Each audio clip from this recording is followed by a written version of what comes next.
and unstructured data together in one view.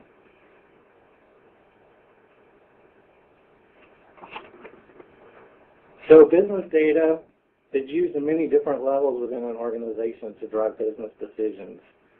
At the bottom level, or the data level, is the data interaction level. And that's where the business analysts and the business users trend data or determine root cause of situations, scenarios, or issues. The next level is the decision-making level, which views how a business unit or department is performing through the use of dashboards, reports, and visualizations. At the organizational effectiveness level, we take a larger or holistic view of the overall organization. Typically, this is the executive level, which uses scorecards to understand how the company is performing as a whole.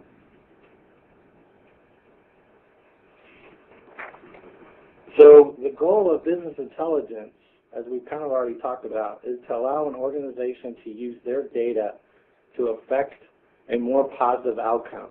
Basically, this is monetizing your data assets that you have.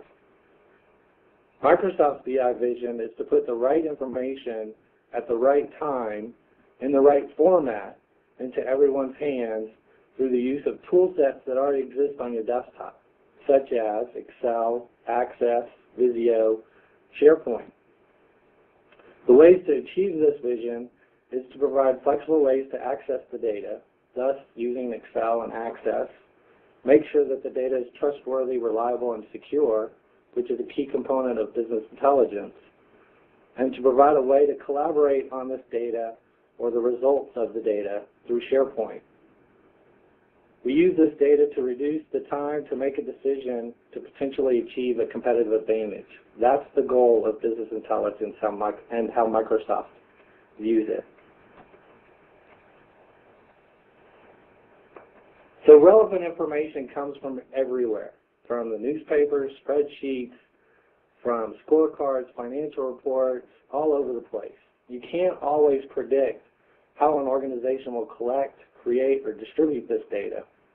However, by unifying on a single platform that is extensible and adaptable, you can make the information more accessible. So the first tool that we're going to talk about is really Excel Services and Excel itself. Excel 2010 is the end user's analytical tool of choice for viewing, manipulating, and performing analysis on data. BI begins with Excel. So here are some key features for Excel 2010. There's additional conditional formatting. There's spark lines, which are controls to show trends within the data. There's search filters. There's slicers, which are visual controls that allow you to quickly and easily filter your data in an interactive way. And these slicers basically float above a grid like a chart or a shape and acts like an interactive report builder at runtime. Then there's power pivots and pivot charts, which we'll actually get into in a later webcast. There's web spreadsheets, which is Excel in the browser. So you don't actually have to have the Excel client on your workstation, but you can actually use it through the browser. Then there's co-authoring, which is the collaboration with others on spreadsheets through SharePoint. Additionally, there's the REST API, which allows you to bring in rich content from documents, websites, and other information and other pieces of information. And this is what we call the unstructured data. And it allows you to pull this information, and as that information updates, your documents or spreadsheets or web parts or Visio diagrams get updated at the time that information is updated. So those are some of the key aspects or key features and functionalities of Excel 2010. So I'm going to run through a couple of examples of Excel to show you some of these features. So right here, this example, you have within Excel 2010, you have the ability to create reports and dashboards and then publish them through Excel services onto SharePoint to be used throughout the organization. This example shows how slicers can be applied to your report to create interactive reports. By changing the different filters on the slicer, it will change how the data is rendered within the chart or the grid.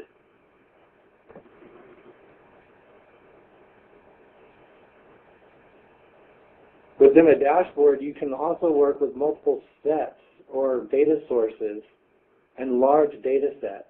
Previously, with an Excel, you would only have one data source that you could work with. But Excel 2010, you can bring in multiple controls like web parts or graphs or charts onto one dashboard that then hits different data sources. And the purpose for this is to be able to allow users to drill down and drill into data to perform self-service analytics. And it's all in one location on a dashboard.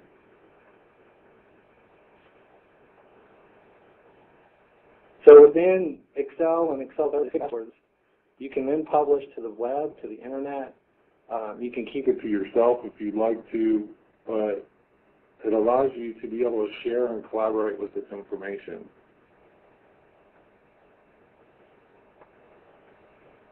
What's new with SharePoint 2010 is the ability to create your own chart web parts.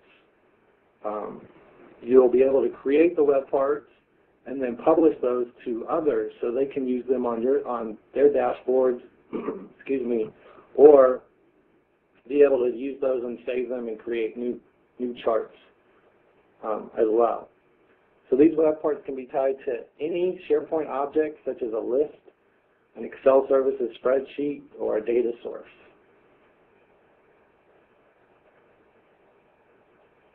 One of the new features that I really like is the Visio Services feature that comes with Insights 2010. Basically, everybody knows what Visio is, right? Everybody knows that it's a diagram.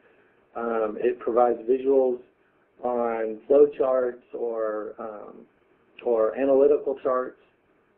So what 2010 allows you to do is you can have this chart and be able to publish the Visio diagram to the web, while also enabling data to be able to refresh those charts.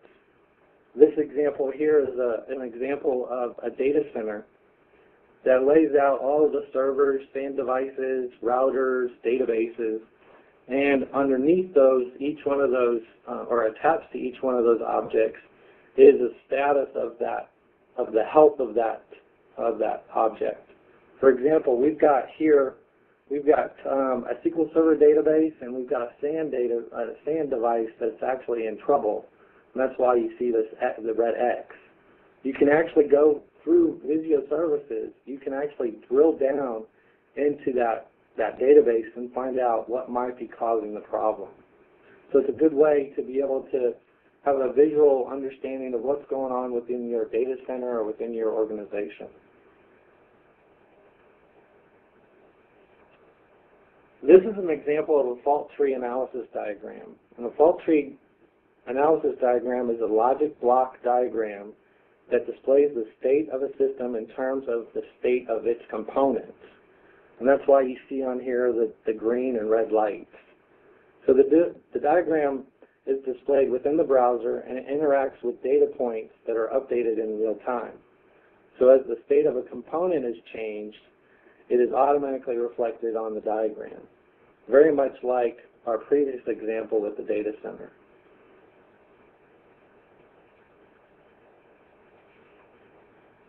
Now, access services.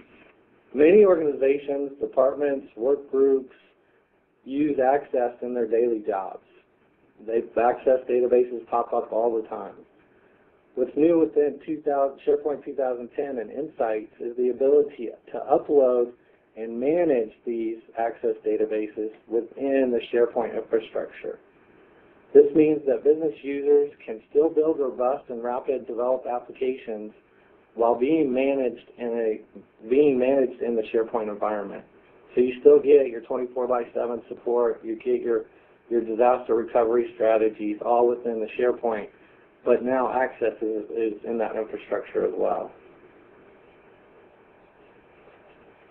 So with the addition of Access Services, SharePoint has also, or has actually needed to improve its list capabilities to handle some of the functionality that comes with Access and actually comes with referential databases.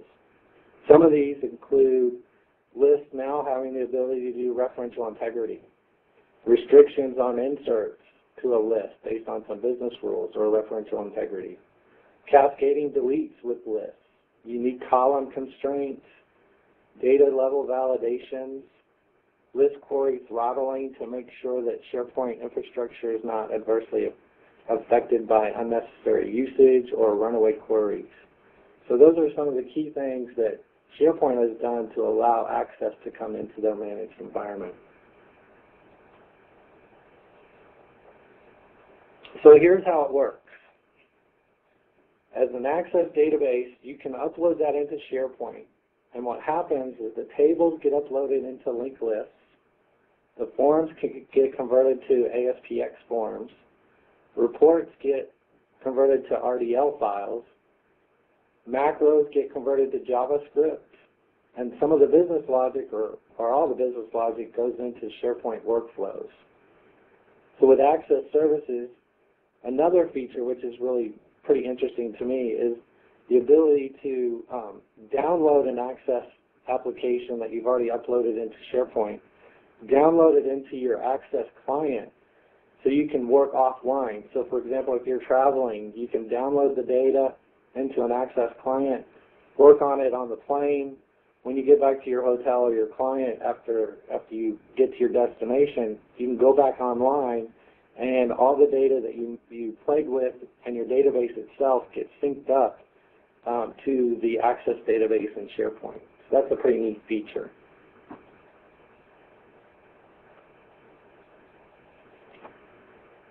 On the same subject of how this works, this is a screen of the process of uploading the Access database.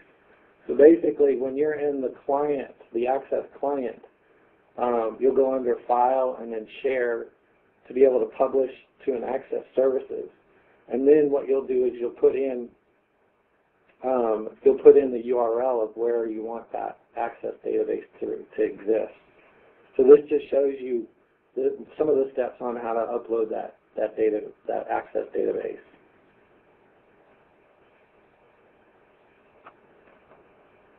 So PerformancePoint. So what's new with PerformancePoint? PerformancePoint is now a service within SharePoint Server. Previously, it was a standalone server that you would have to install separately to SharePoint. Now it's part of SharePoint itself. Dashboards and dashboard items are stored and secured within the SharePoint Server lists and libraries, and provide you, and by putting it into SharePoint, it provides you the capability to do single security and allows you to also use the same unified framework. Also within PerformancePoint, you get decomposition tree reports, which is a new report type that you can use to quickly and visually break down high-level data values from a multi-dimensional data set. And actually, if I have enough time, I'll actually go through a little demo of that real quick. You can use this data to understand the driving forces behind these values, and decomposition trees are available in scorecards and analytical reports rendered on your dashboard. Also with PerformancePoint is a new KPI details report that displays contextual relevant information about KPIs, metrics, rows, columns, and cells within a scorecard. Additionally, scorecards are enhanced to make it easier for you to drill down and quickly access more detailed information using multiple data sources. And then finally, not finally, but one of the other key things of PerformancePoint is the ability to share both SharePoint web parts and Performance web parts on the same dashboard. So that's a pretty neat feature as well. So here's an example of a PerformancePoint, or of a dashboard that's been created through PerformancePoint. And as you can see here in the little pop-up window, there's the decomposition tree to be able to drill down and get more specific information about a piece of statistic or a sales number or something like that. So before we get into this, I'm going to do a quick demonstration. So I'm going to share my desktop. Share program. Okay, I'm going to share. What I've done is I've brought up a virtual machine that has the Contoso demo for BI. And what we're looking at here is an executive team dashboard that has the scorecard on the left, and on the right you have sales amount and quota chart report. That gives you all the different products within the different regions, specifically North America, Europe, and Asia. And what I'm going to do is I'm going to go over here and create or bring out a decomposition tree. So by just right-clicking on a value, what we're going to do is look at desktops, or computers. By right-clicking on the computer in North America, I'm going to select decomposition tree, and what happens is a pop-up comes up.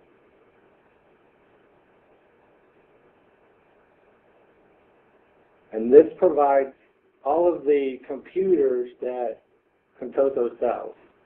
So there's laptops, projectors, monitors, desktops. What I'm going to do is go into desktops. So I'm going to do a right click on the plus sign, and that brings up all the different products that are associated with that desktop product line. I'm going to go to the very first one, which is PC 2.32. And what I want to do is I want to find out what numbers we get for a particular sales territory and sales region. And so that allows me, going through this decomposition tree, it allows me to drill down and find specific information about where or how a number is being rolled up. So in this particular instance, we're looking at sales territory by region for the AdventureWorks computer, desktop computer. So that just gives you a demonstration of the decomposition tree. So what I'm going to do is I'm going to close this and go back to our presentation. Content.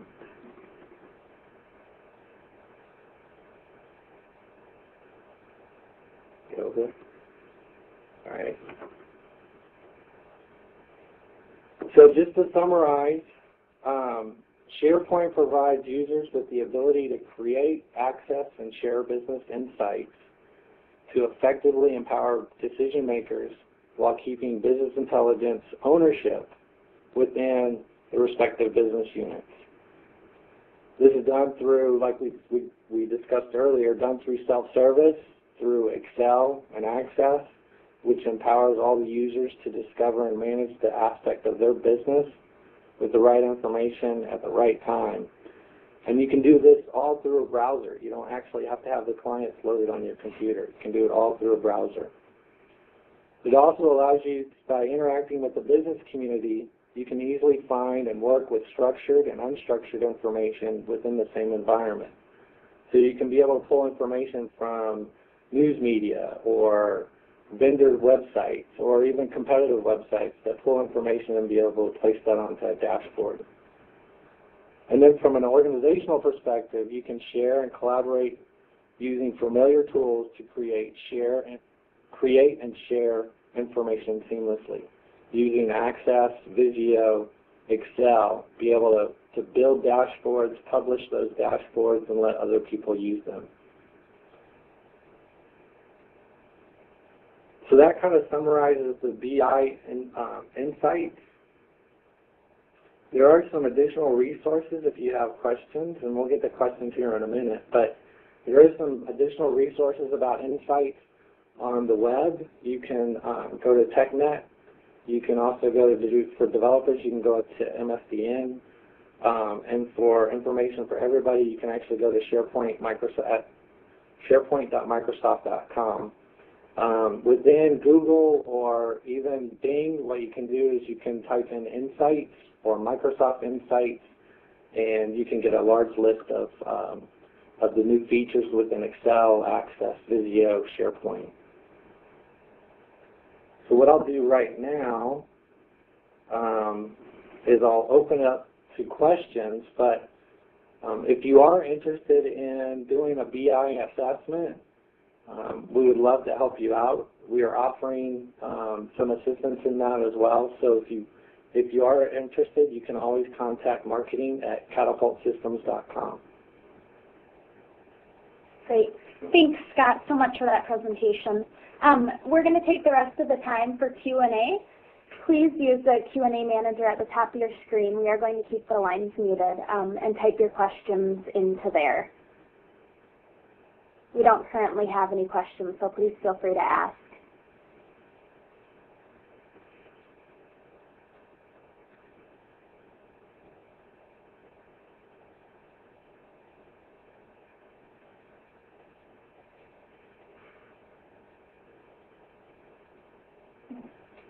Someone just asked, will a copy of the presentation be emailed to the attendees? We will be sending out an email following this with a link to the recording and a copy of the presentation as well. So yes.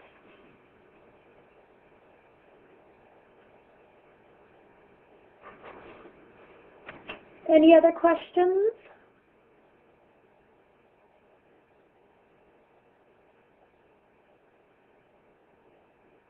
Okay, it doesn't look like there's any other questions. If you have any follow-up questions, please go ahead and email us. You have my contact information. I'm Tessa Wolf, and then the marketing at Catapult Systems email address.